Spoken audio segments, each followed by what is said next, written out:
به نام خدا، با عرض سلام و وقت بخیر خدمت دانشجویان گرامی. امیدوارم که خوب و خوش و سلامت باشید. جلسه 8 از شیمی عمومی 1 رو در خدمتون هستیم. ادامه فصل 3 رو میخوایم تدریس کنیم خدمتون. ابتدای فصل 3 بعضی از مفاهیم رو حالا که قبلا تقریبا آشنایی هم باشون داشتید رو بیان کردیم.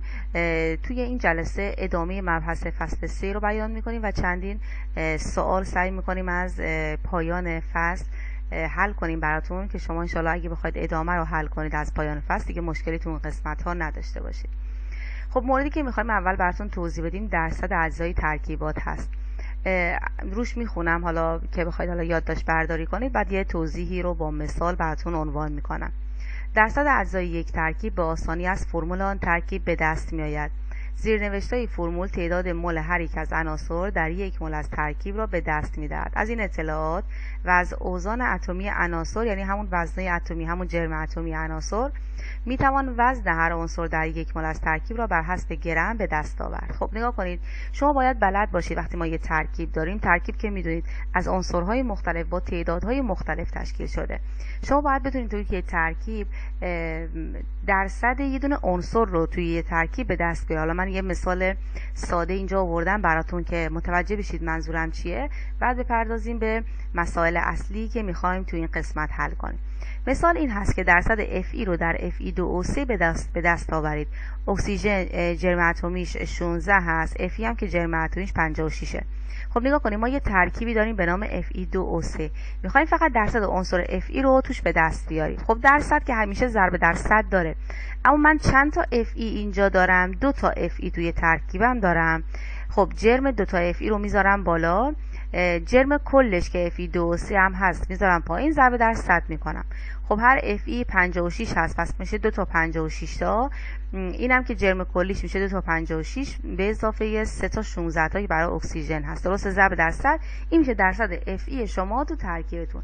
مثلا اگه ضریب Fe اینجا 2 نبود 1 بود، یه دونه Fe من بالا میذاشتم به روی کل Fe2O3، درسته؟ پس شما زمانی که میخواید درصد یک عنصر رو توی ترکیب به دست بیارید باید به این صورت عمل کنید. خب یه مثال، حالا اولین مثالی که میشه حالا توی این ترکیب زد رو، توی این قسمت زد رو من براتون آوردم. نیکوتین ترکیبی شامل کربن، هیدروژن و نیتروژن است. اگر نمونه‌ای به وزن 2.5 گرم نیکوتین در مجاورت اکسیژن سوزانده شود، این قدر گرم، حالا من از روش میخونم چون میخواید یادداشت برداری کنید. 6.78 گرم CO2، 1.94 گرم H2O و 432 هزارم گرم N2 از سوختن به دست می آید. درصد اجزای نیکوتین را به دست آورید. خب اینجا هم که جرم مولی CO2 رو بهتون داده 44، جرم مولی H2O رو داده 18، جرم مولی N2 رو هم داده 28. خب فقط دقت کنید که ما معمولا جرم مولکول رو بهتون نمیدیم دیگه، ما تک تک میدیم. جرم مثلا کربن و اکسیژن و هیدروژن اینا رو جدا میدیم دیگه، خودتون باید به دست بیارین جرم CO2 H2O یا هر چیزی که مورد نیازتونه. اما اینجا برای آسونی راحتی کارتون این کار انجام داده که حالا ما توجهمون بیشتر روی اون قسمت درصد بذاریم. خب نگاه کنید، نیکوتین شامل 3 تا عنصر، یعنی فقط از کربن و هیدروژن و نیتروژن ساخته شده، درسته؟ اما حالا نگاه کنید شما که این دقیقاً یک مثالی هست که میتونیم بگیم عملی وجود داره تو آزمایشگاه ها. مثلا به شما یه ترکیب مجهول رو میدن، حالا انشالله ادامه تحصیل داده اگه مایل بودید برای فوق لیسانس و دکترا، یه ترکیب به شما میدن مجهوله، به شما میگن برید فرمول مولکولی اینو پیدا کنید. خب شما اولین کاری که انجام میدید آنالیز عنصری. آنالیز عنصری دستگاهیه به شما دقیقاً مثل این میگه این ترکیب شامل مثلا کربن، هیدروژن، نیتروژن، مثلا اکسیژن، هر چیزی که توی اون ترکیب هست رو به شما میده، دقیقاً شبیه این اطلاعاتی که به شما داده. حالا بعد شما باید بدونید چه مقدار از اینا وجود داره. شما بدونید چند درصد کربن، چند درصد هیدروژن، چند درصد نیتروژن، که تازه بتونید بعد از درصد پیدا کردن بتونید فرمول تجربی به دست بیارید. بعد از فرمول تجربی بیاید فرمول مولکولی به دست بیارید. حالا ما همه این روندها رو براتون با مثال‌های مختلف آشنا می‌کنیم. خب بعد میایم اون نمونه رو، مثلا حالا میگه 2.5 گرم، اون نمونه رو میایم میسوزونیم. وقتی در مجاورت اکسیژن سوخته میشه مواد مختلف بهمون میده. حالا اون مواد مختلف رو من میتونم به وسیله دستگاه‌های خاصی گرمش رو اندازه بگیرم. مثلا CO2 که ایجاد میشه میدونم مقدارش چقدره، حالا به همین ترتیب. حالا با استفاده از این مواد من میتونم پیدا کنم گرم‌های اینا و بعد درصدهای اینا رو به راحتی پیدا کنم. خب من جوابش رو توی اسلاید بعدی نوشتم براتون. خب من گرم کربنم رو از چی به دست میارم؟ از CO2. گرم هیدروژن رو از H2O به دست میارم. گرم نیتروژن هم از همین نیتروژنی که بهم دادن رو به دست میارم. درسته؟ خب خودش هم گفته از کربن و هیدروژن و نیتروژن ساخته شده نیکوتین. برای گرم کربن میام از CO2 استفاده میکنم. میگن 6.78 گرم CO2 ضرب دره. خب نگاه کنید، من اینو خیلی خلاصه نوشتم. شما اگه خلاصه میتونید که مثل من بنویسید، وگرنه الان بهتون میگم حالا بعد شما چیکار کنید. نگاه کنید، این به این صورت بوده که این مقدار CO2 ضرب دره. جرم ملی CO2 به داده بود 44 دیگه. میگه 44 گرم CO2 میشه 1 مول. بعد اینجا دوباره میگه 1 مول CO2 میشه 1 مول کربن. حالا بعد 1 مول کربن میشه 12 گرم. پس چون این 1 مول با هم حذف میشدن، من راحت گفتم توی 1 مول کربن، توی 1 مول CO2 که 44 گرمه، 1 مول کربن وجود داره که 12 گرمه. پس من با یه ضریب تبدیل 3-4 ضریب تبدیل رو با هم دیگه حالا حذف کردم، یکی نوشتم. شما هر جور راحتید. اگه فکر می‌کنید اونجوری راحت ترید که بنویسید 44 صدم 1 مول و به همین صورتی که من براتون گفتم بنویسید، خب به همین صورت بنویسید. اگرم نه که مشکلی ندارید، به همین صورت خلاصه بنویسید، راحت تره. حالا من فکر می‌کنم خلاصه کارتون رو سریعتر پیش میبره، چون شما میگید توی 1 مول از CO2 1 مول کربن دیگه. نگاه، یه دونه کربن وجود داره، پس تو 44 گرم 12 گرم کربنه. پس انگار هر دوتاش رو به ازای 1 مول گرماش رو نوشتید. خب گرم کربن به دست میاد توی ترکیب. خب بیام هیدروژن چی؟ هیدروژن از آب به دست میاد. میگم 1.94 H2O. خب جرم ملی H2O 18 گرم هست دیگه. توی 1 مول H2O 2 تا هیدروژن وجود داره، هر هیدروژنی هم یکی دیگه، پس میشه 2 گرم. پس توی 1 مول H2O 2 تا هیدروژن وجود داره، هر هیدروژنی هم یکی، پس میشه 2 گرم. خب اینم گرم هیدروژن به دست میاد. گرم نیتروژن هم که اصلا محاسبات نداره، چون به شما اندو رو داده. اندو رو که داده یعنی کلن 100% چیه؟ نیتروژن دیگه. پس گفته 432,000 گرم اندو داریم، انگاری که همون 432,000 گرم ان داریم. هیچ تفاوتی نداره، چون کل این گرمه همش انه. مثلا اندو اون نیست که من اکسیژن رو بخوام ازش جدا کنم، چون همش انه، پس همون مقدار گرم نیتروژن میشه. خب من گرم ها رو به دست آوردم، حالا میخوام درصدشون رو به دست بیارم. یعنی ببینم توی نیکوتین من چند درصد کربن وجود داره، چند درصد هیدروژن و چند درصد نیتروژن. خب این که ساده است دیگه. هر مقدار گرمشون رو تقسیم بر مقدار کل نیکوتین که 2.5 گرمه میکنم ضرب درصد هر کدوم به دست میاد. این برای کربن، این برای هیدروژن و اینم برای نیتروژن. خب حالا درصدهاشون هم خیلی راحت به دست اومد. حالا میدونید بعد با هم جمع بکنید، با هم باید 100% بشه، چون کل نیکوتین شما فقط از کربن و هیدروژن و نیتروژن تشکیل شده بود. الان میتونید اینا درصداشو با هم جمع کنید و 100% به دست بیاد.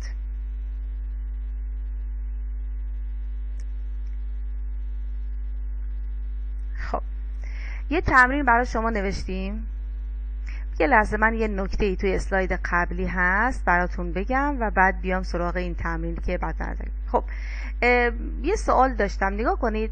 اگه به شما گفته بود ماده شما مثلا از کربن و هیدروژن و نیتروژن و مثلا به عنوان مثلا اکسیژن تشکیل شده، آیا اکسیژن رو شما میتونستید از اینا به دست بیارید؟ مثلا اکسیژن از H2O به دست می آوردید، از CO2 به دست می آوردید یا از چیز دیگه ای؟ ببینید ما نمیتونیم اکسیژن رو به این طریق به دست بیاریم. چرا؟ چون ما مقداری برای سوزوندن اکسیژن به کار میبریم دیگه. پس اکسیژنی که توی این CO2 و H2O ما نمیدونم از اکسیژنی هست که تو ماده‌ام بوده یا از اکسیژنی هست که من برای سوختن استفاده می‌کردم. پس به این نکته دقت کنید.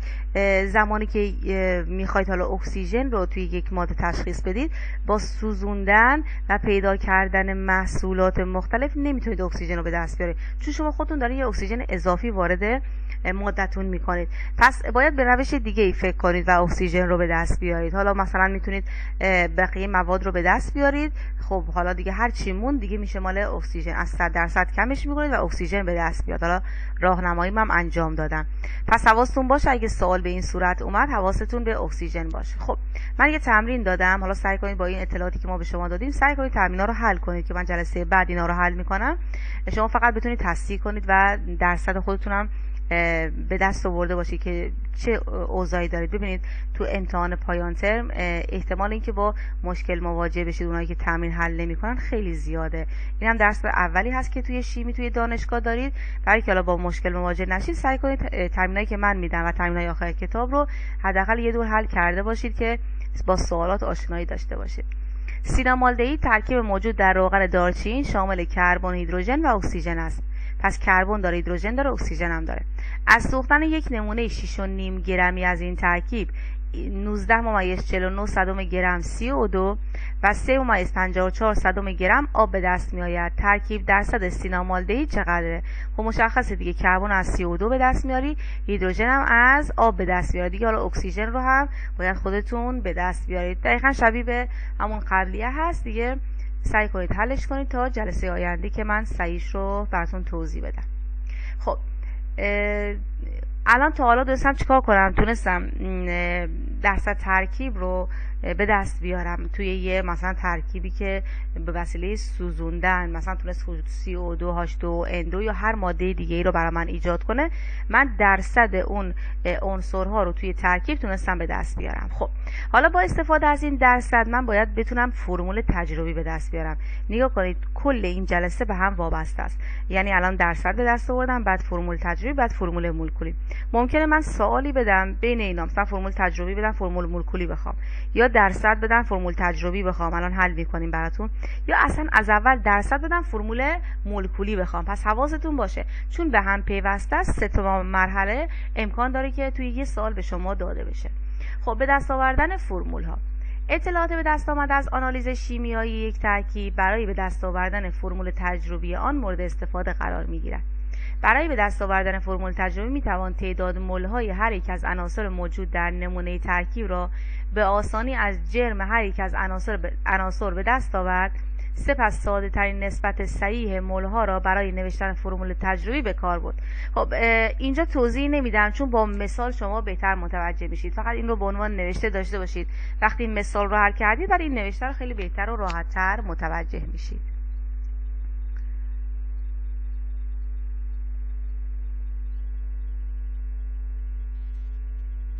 خب به عنوان مثال فرمول تجربی ترکیبی شامل 43.6% فسفر و 56.4% اکسیژن را حساب کنید. خب نگاه کنید همون درصدایی بود که توی مثلا سال قبلی به دست آوردیم. حالا با همون درصدا من میتونم فرمول تجربی بنویسم.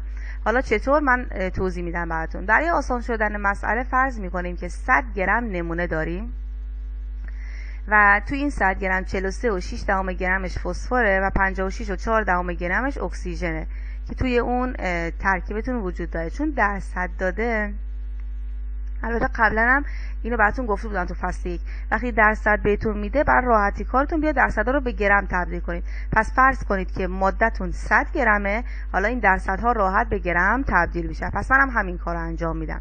خب فسفر هم که جرم اتمی 31، اکسیژن هم که جرم اتمی 16 است که ما حتما به شما میدیم. خب حالا این گرم ها رو بیایید به مول تبدیل کنیم. خب میگم مول فسفر چنده؟ خب 43.6 گرم فسفر دارم. 31 گرم فسفر معادل 1 مول فسفره. پس مول فسفر به دست میاد.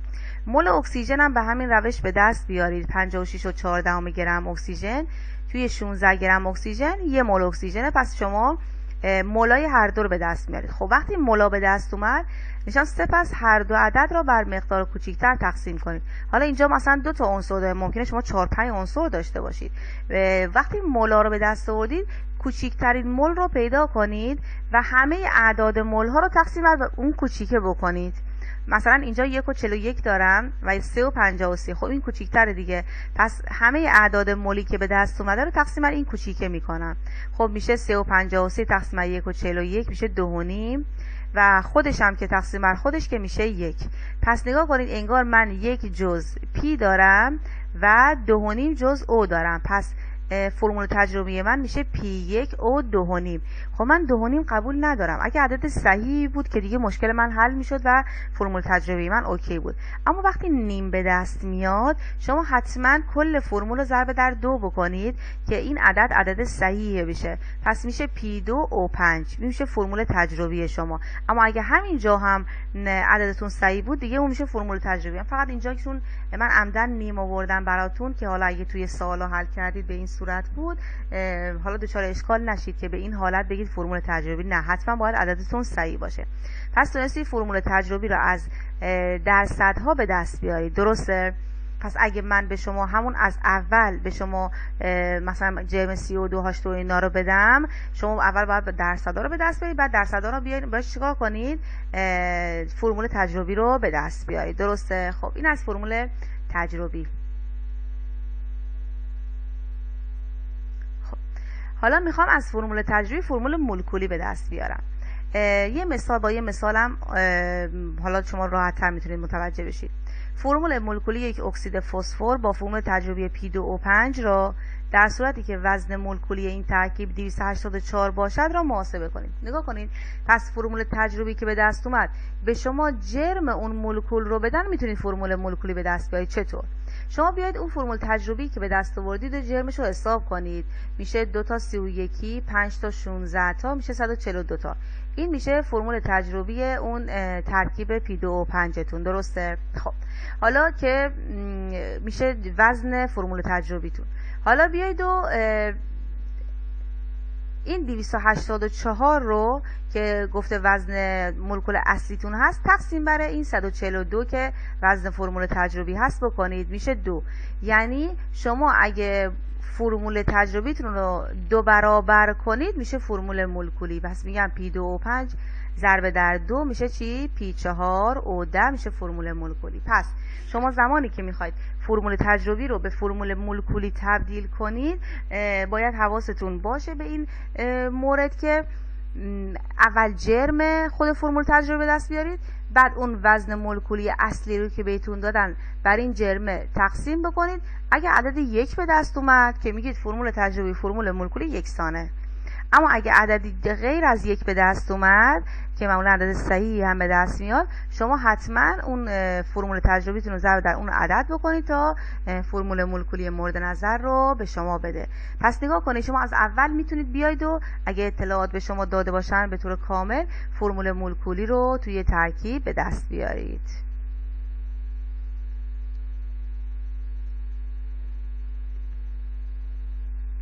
خب یه تمرین اینجا دادم. وزن مولکولی ساخارین 183.18 صدم گرم است. این ترکیب شامل 45.9 درصد کربن، 2.75 صدم درصد هیدروژن، 26.2 درصد اکسیژن و 17.5 درصد گوگرد و 7.65 صدم درصد نیتروژن است. فرمول مولکولی ساخارین چیه؟ خب من این تمرین رو دادم دیگه، خیلی فقط محاسبات داره. من دیگه توی جلسه آینده براتون حلش نمی کنم، فقط الان توضیحش میدم دیگه خودتون حلش کنید.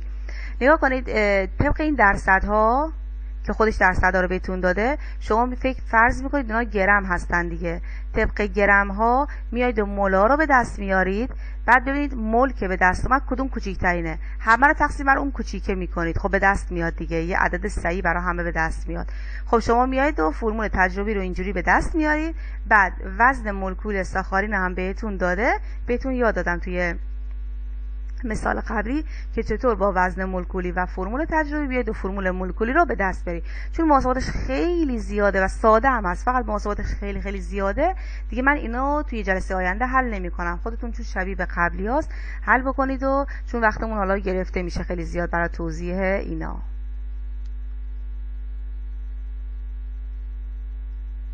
خب اون قسمت رو توضیح دادیم خدمتتون دیگه، وزن مولکولی و تو فرمول تجربی اینا رو دیگه اونجا توضیح دادیم. دیگه یه تمرینم دادیم که خودتون حل کنید.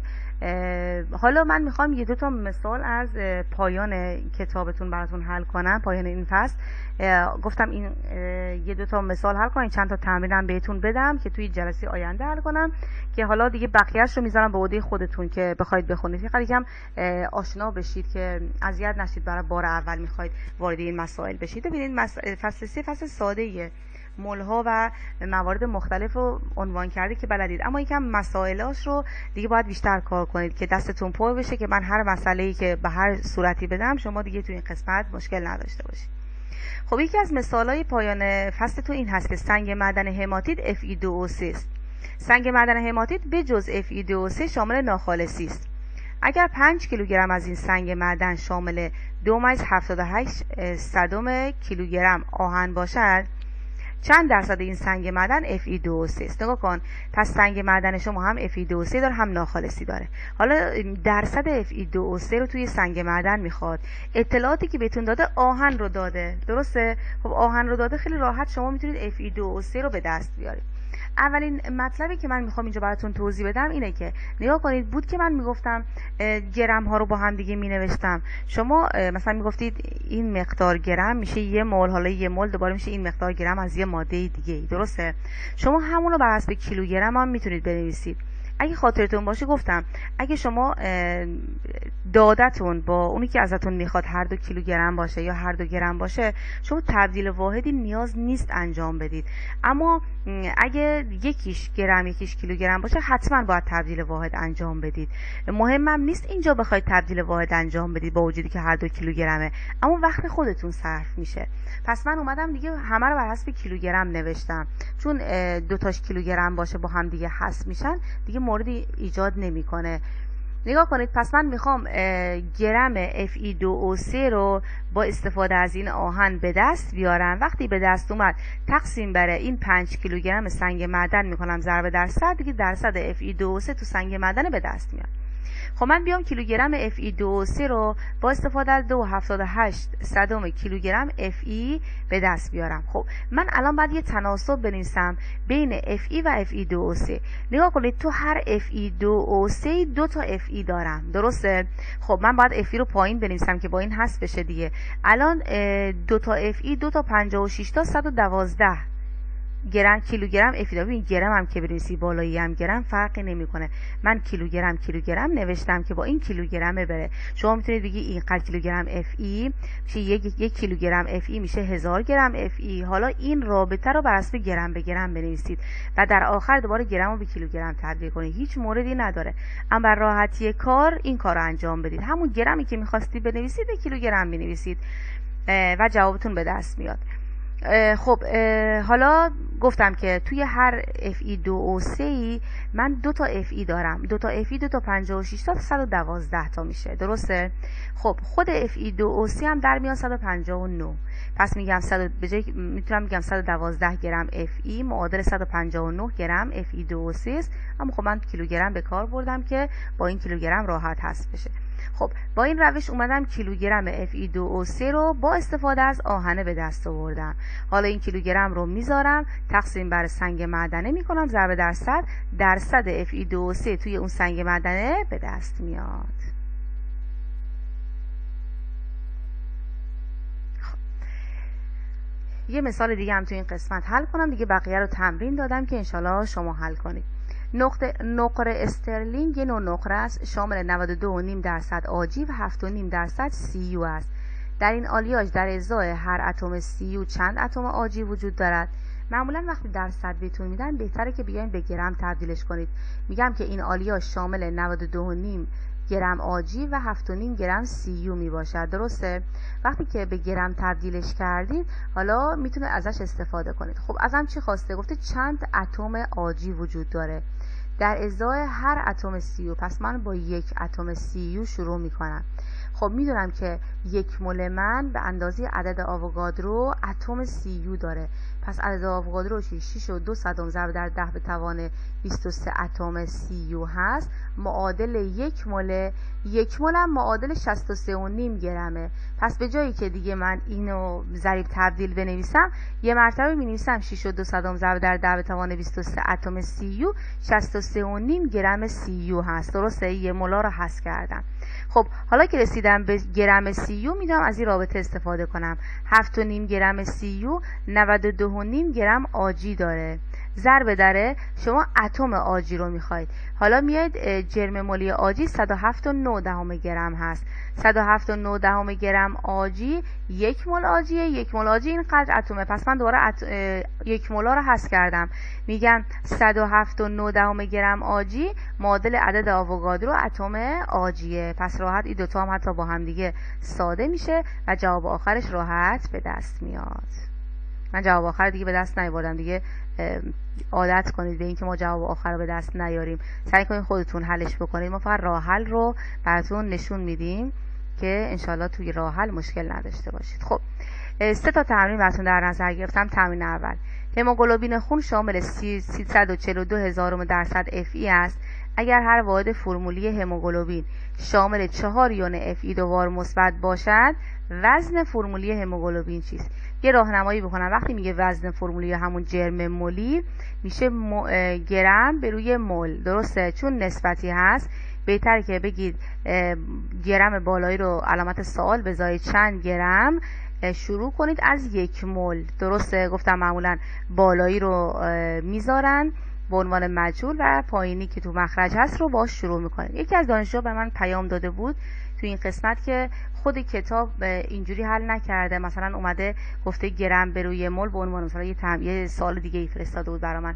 گرم به روی مول مثلا به همین صورت نوشته بود و شروع کرده بود و با هم دیگه حذف کرده بود. میشه ما هم از این روش برید ببینید. حالا من جوابشو اینجا میدم که حالا شاید سوال بعضی از بچهای دیگه هم باشه.